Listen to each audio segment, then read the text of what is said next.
রাজ্যের অন্যান্য জেলার পাশাপাশি দক্ষিণ দিনাজপুর জেলাতেও একদিনের স্বাস্থ্য অধিকার বিষয়ক কর্মশালা অনুষ্ঠিত হলো।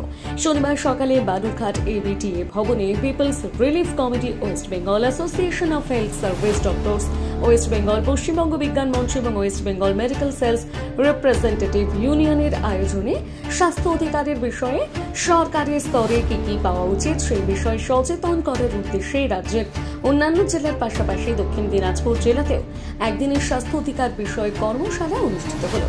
এই বিষয়ে সভার nodal person doctor Sourav Kundu জানান, association of health service doctors, Paschimbanga Bigyan Mancha এবং পশ্চিমবঙ্গ মেডিকেল এবং সেলস রিপ্রেজেন্টেটিভ ইউনিয়ন, এই চারটে যে সংগঠন, এই চারটে সংগঠন মিলে পশ্চিমবঙ্গের প্রত্যেকটা জেলাতে স্বাস্থ্যের অধিকার নিয়ে কর্মশালা করছে।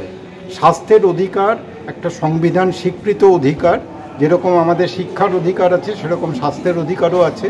এবার এই স্বাস্থ্যের অধিকারের জন্য কি কি বিষয় আমাদের পাওয়া উচিত সরকারি স্তরে, সেই নিয়ে একটা সচেতনতা তৈরি করার উদ্দেশ্যে প্রত্যেকটা জেলার মতন আমাদের জেলাতেও এই একদিনের এই প্রোগ্রামটা আয়োজন করা হয়েছে। এইটা তো এই প্রোগ্রাম দিয়ে সমাজের কি বলতে চান?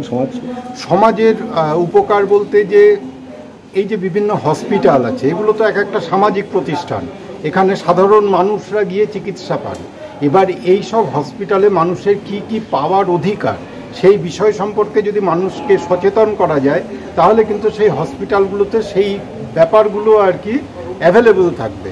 তো সেই কারণেই আমরা চাই যে মানুষকে এই বিষয়টা নিয়ে সচেতন করতে। বালুরঘাট থেকে বিশেষ প্রতিবেদন, নিউজ টুডে।